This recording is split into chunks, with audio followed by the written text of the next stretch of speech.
Like the bus driver, but also like the passengers on the bus, we see the way things are children hungry in a land of plenty.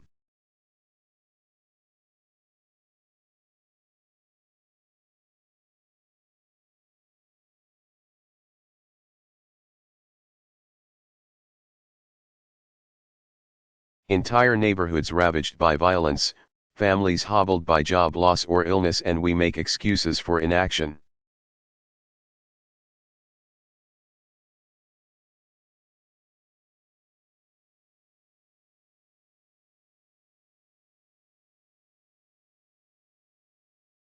And we say to ourselves, that's not my responsibility, there's nothing I can do.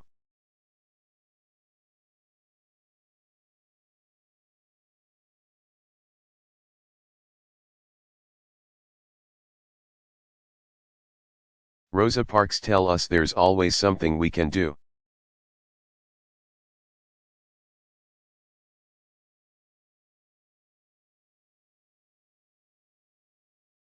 She tells us that we all have responsibilities, to ourselves and to one another.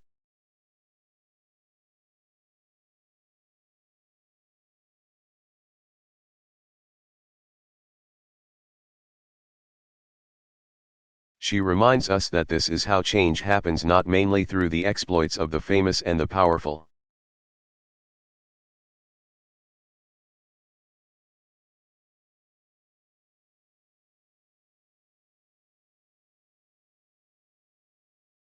But through the countless acts of often anonymous courage and kindness and fellow feeling and responsibility that continually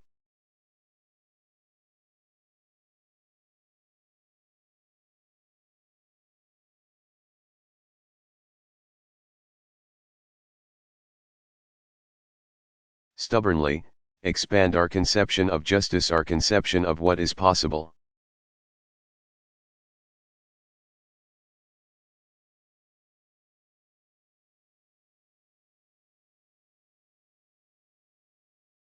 Rosa Parks's singular act of disobedience launched a movement.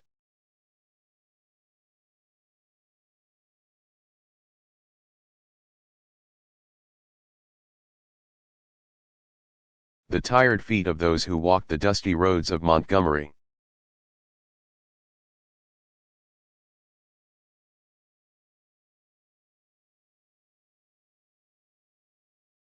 Helped a nation see that to which it had once been blind.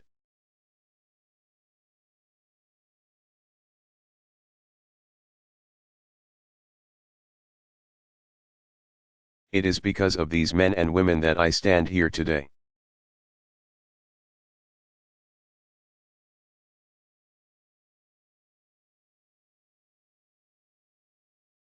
It is because of them that our children grow up in a land more free and more fair.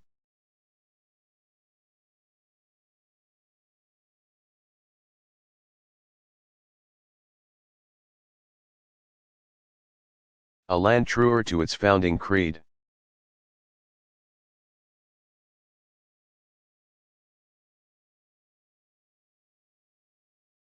And that is why the statue belongs in this hall, to remind us, no matter how humble or lofty our positions.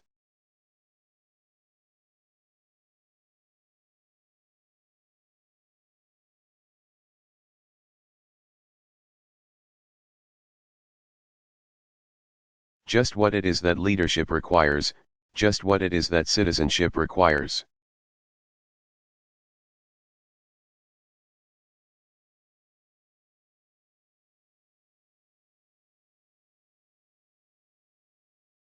Rosa Parks would have turned 100 years old this month.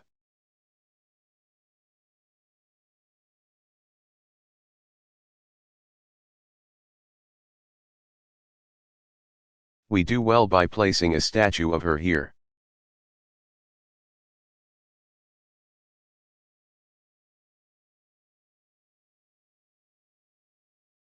But we can do no greater honor to her memory than to carry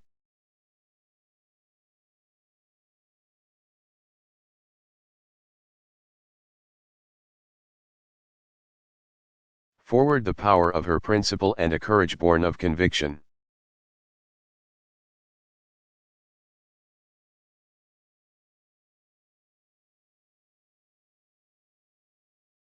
May God bless the memory of Rosa Parks.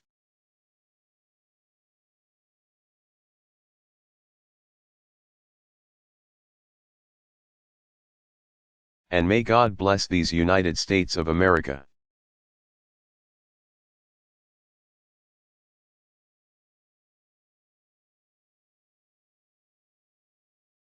Barack Obama.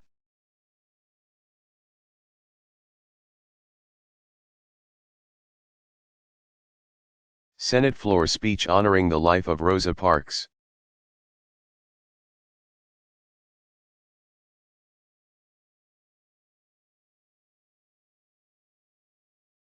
Delivered October 25, 2005, Washington, D.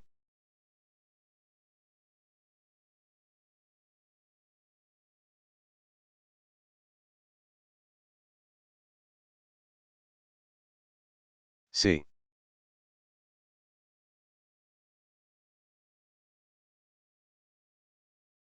Mr.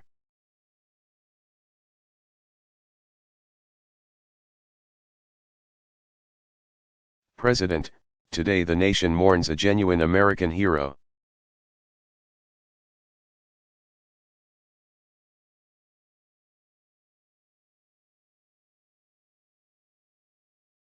As most of you know, Rosa Parks died yesterday in her home in Detroit.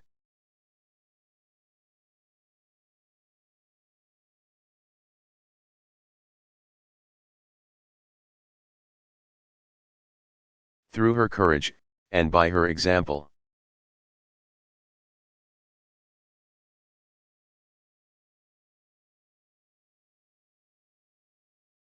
Rosa Parks helped lay the foundation for a country that could begin to live up to its creed.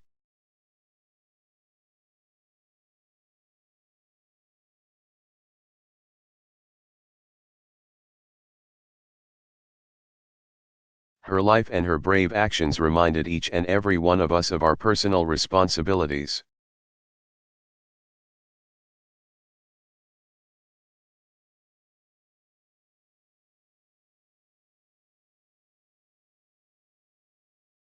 To stand up for what's right and the central truth of the American experience that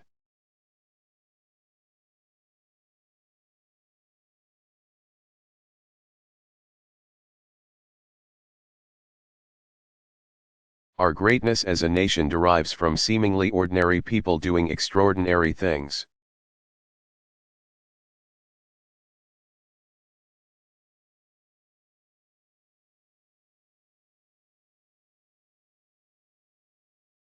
Rosa Parks' life was a lesson in perseverance.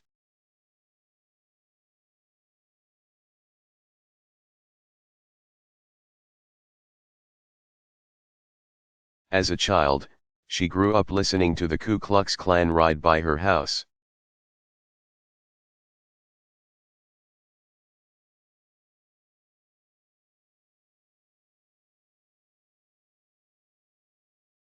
Fearing that her house would be burned down.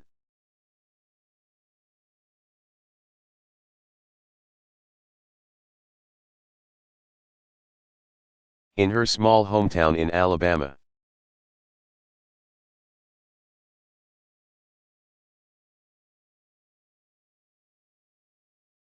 she attended a one-room school for African American children that only went through the 6th grade.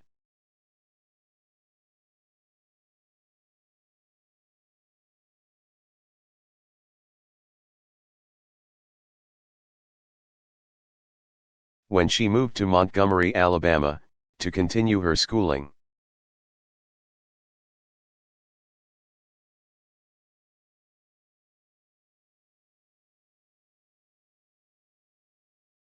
she was forced to clean classrooms after school to pay her tuition.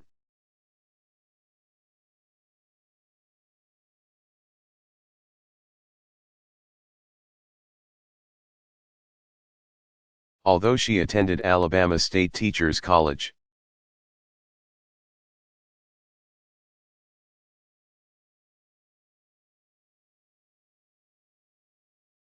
Rosa Parks would later make her living as a seamstress and housekeeper.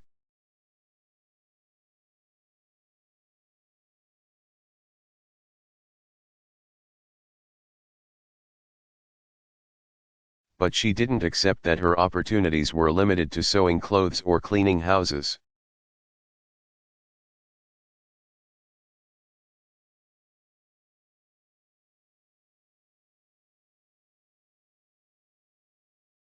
In her 40s, Rosa Parks was appointed secretary of the Montgomery branch of the NAACP.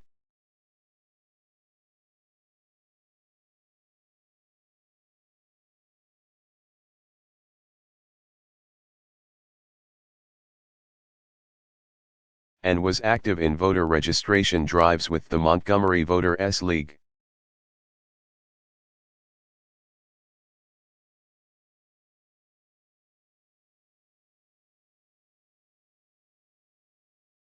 In the summer of 1955, she attended the Highlander Folk School.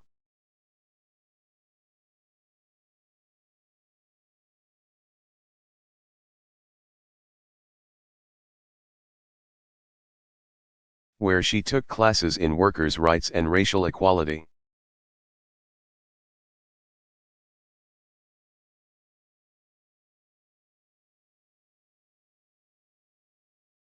Well before she made the headlines across the country.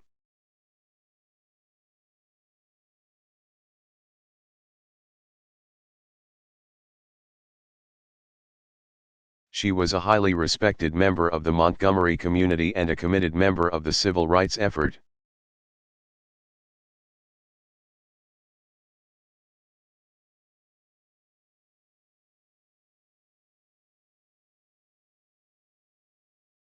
Of course, her name became permanently etched in American history on December 1, 1955.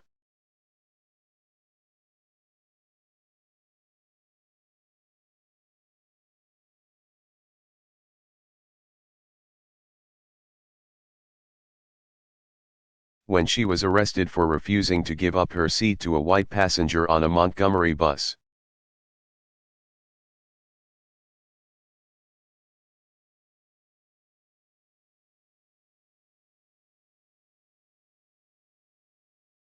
But what's not as well known is that it wasn't the first.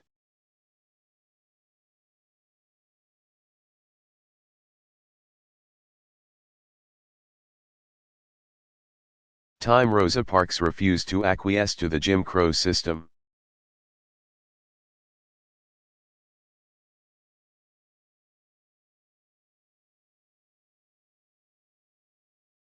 The same bus driver one who had her arrested, and had her thrown off the bus that day.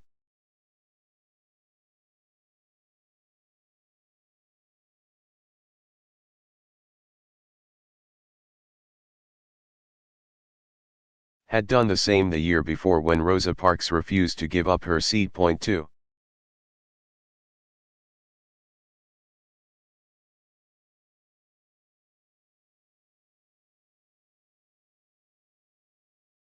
Some school children are taught that Rosa Parks refused to give up her seat because her feet were tired.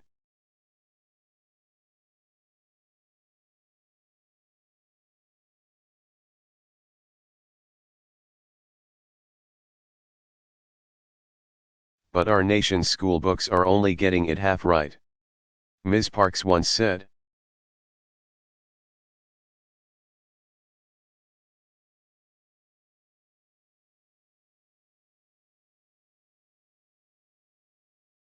The only tired I was tired of giving in. 3.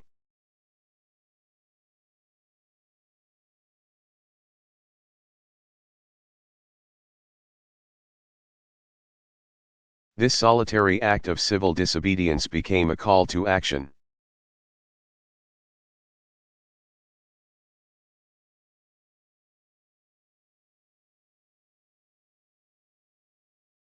Her arrest led to a then relatively unknown pastor, Martin Luther King, Jr.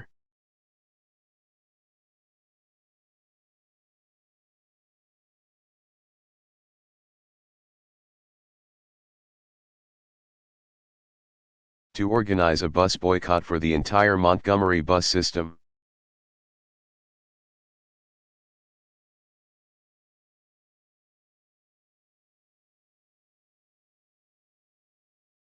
That boycott lasted 381 days and culminated in a landmark Supreme Court.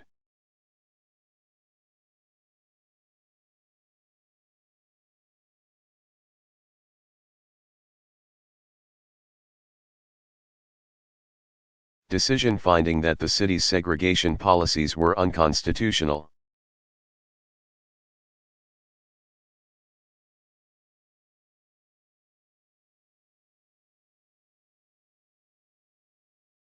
This solitary act of civil disobedience was also the spark that ignited the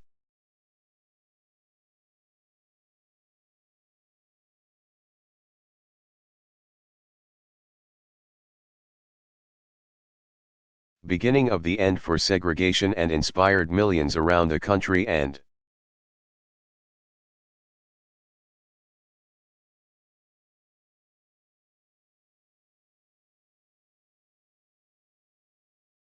ultimately around the world to get involved in the fight for racial equality.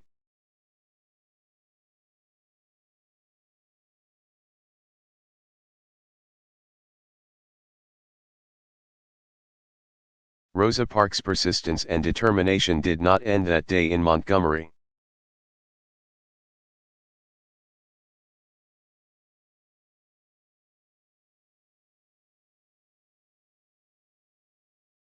Nor did it end with the passage of the Civil Rights Act and Voting Rights Act years later.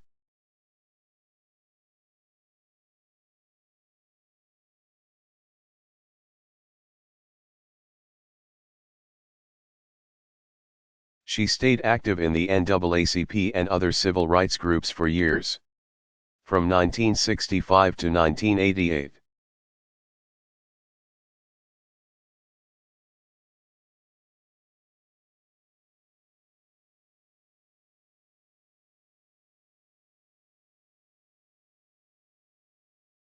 Ms. Parks continued her public service by working for my good friend Congressman John Conyers.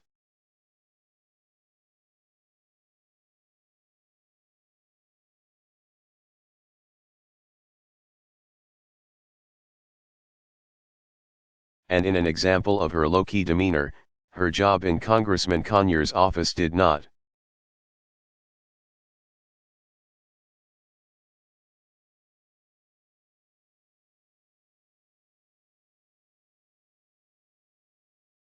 involve appearances as a figurehead or celebrity.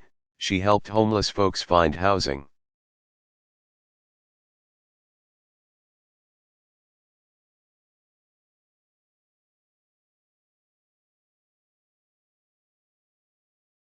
At the age of 6, at the age of 74, she opened the Rosa and Raymond Parks Institute for Self-Development.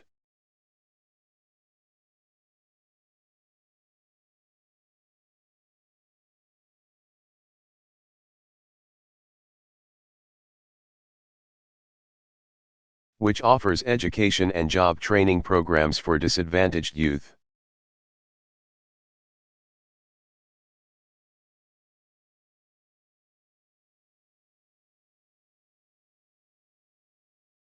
And even into her 80s, Rosa Parks gave lectures and attended meetings with civil rights groups.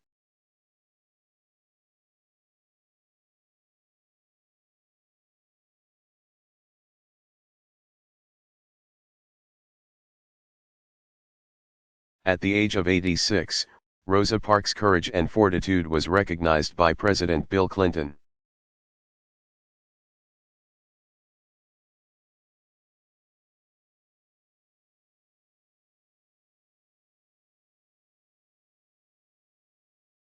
Who awarded her the nation's highest honor for a civilian, the Congressional Gold Medal.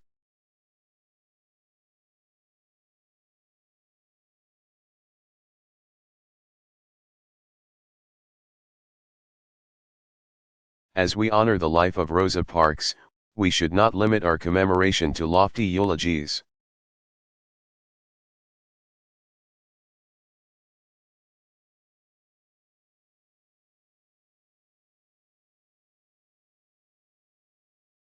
Instead, let us commit to carrying on her fight, one solitary act at a time.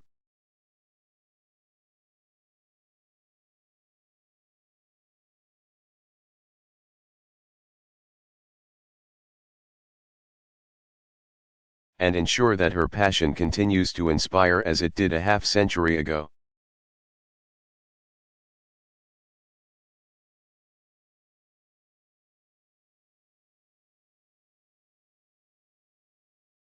That, in my view, is how we can best thank her for her immense contributions to our country.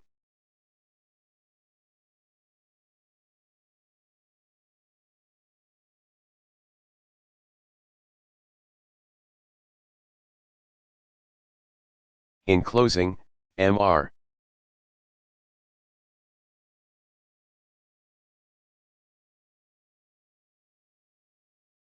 President, Rosa Parks once said.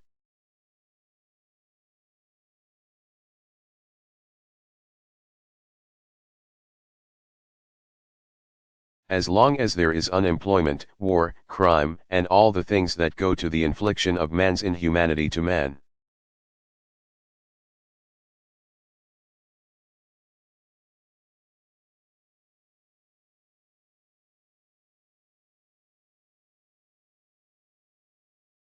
Regardless, there is much to be done, and people need to work together.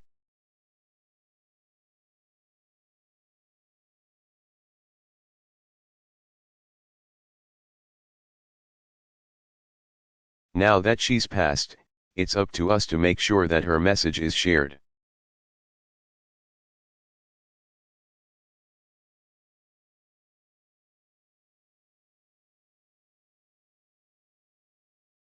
For while we will miss her cherished spirit,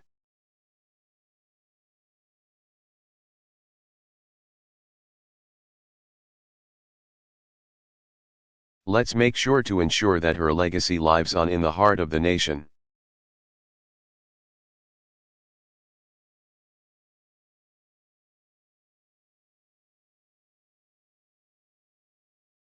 And Mr.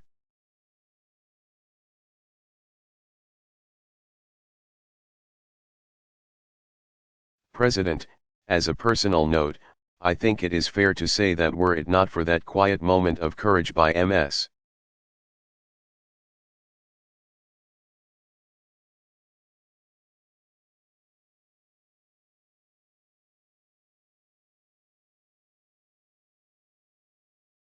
Parks, I would not stand here before you today.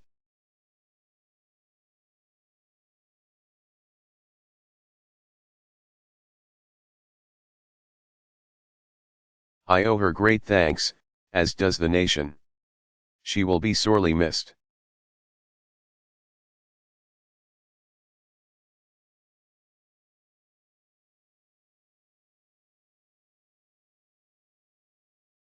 Thank you, Mr.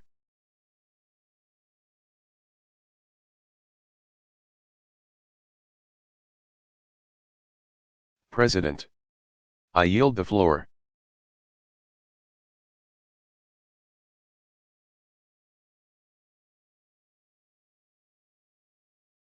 One James Blake.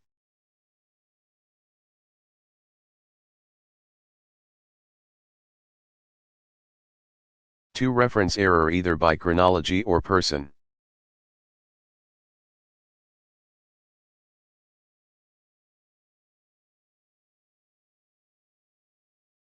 Ms. Parks did indeed have a prejudicial encounter with the bus driver, James Blake.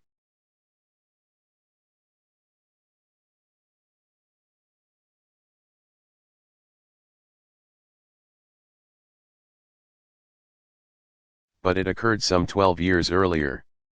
1 year prior to Mr. Parks' 1955 Montgomery bus incident.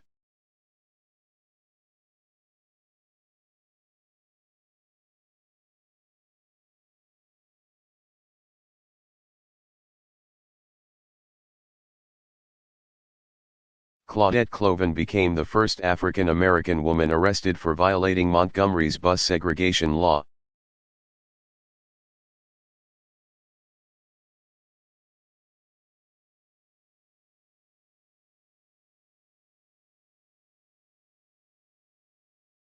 Three Parks, Rosa and Haskins, James.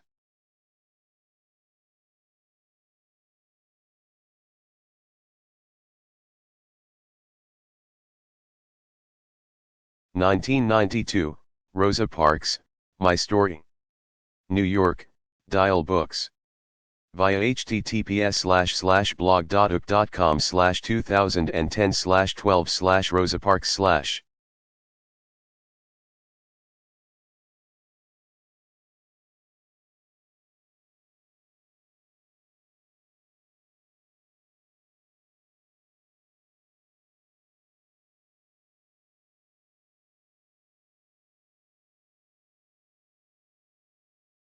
For widely attributed, original source unclear.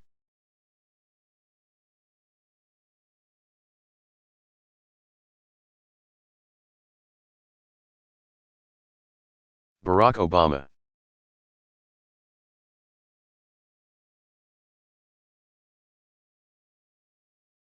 Rose Garden speech on economic growth and debt reduction.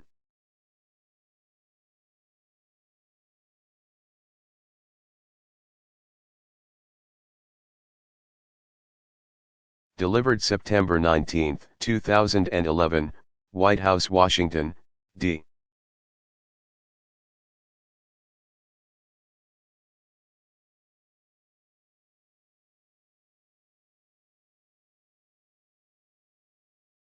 C.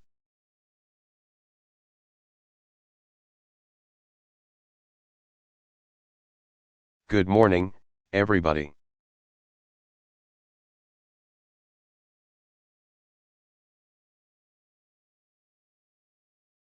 Please have a seat.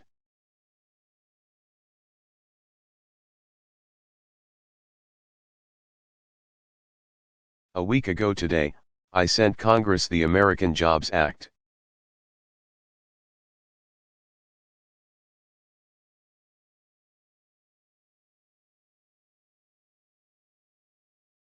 It's a plan that will lead to new jobs for teachers,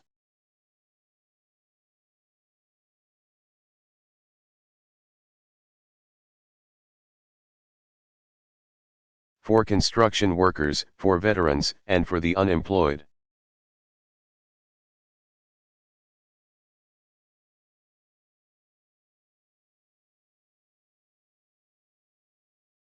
It will cut taxes for every small business owner and virtually every working man and woman in America.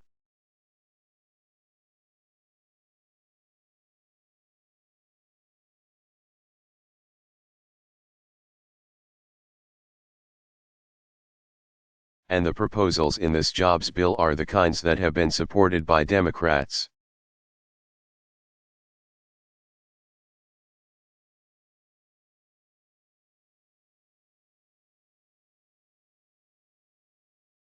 And Republicans in the past.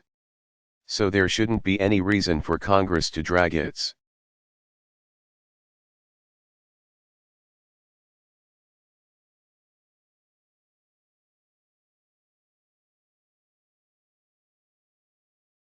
feet. They should pass it right away. I'm ready to sign a bill. I've got the pens all ready.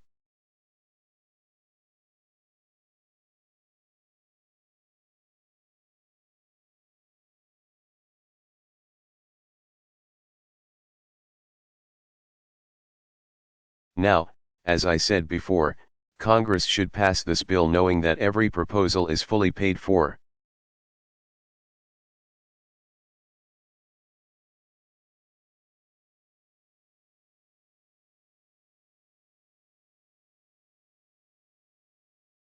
The American Jobs Act will not add to our nation's debt.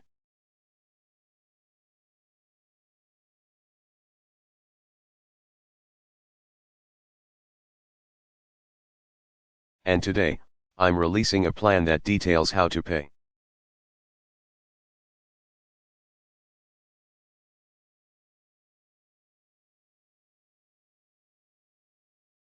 For the jobs bill while also paying down our debt over time.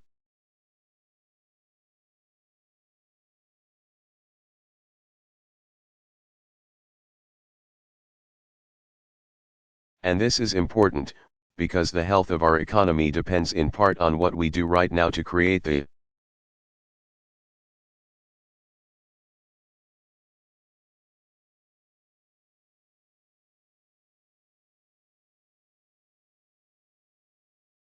conditions where businesses can hire and middle-class families can feel a basic measure of economic security.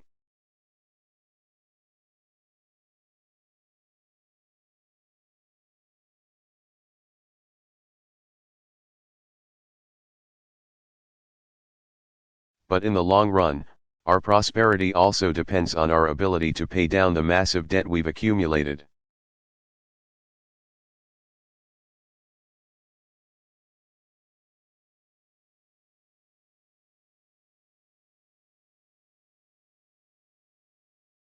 Over the past decade in a way that allows us to meet our responsibilities to each other and to the future.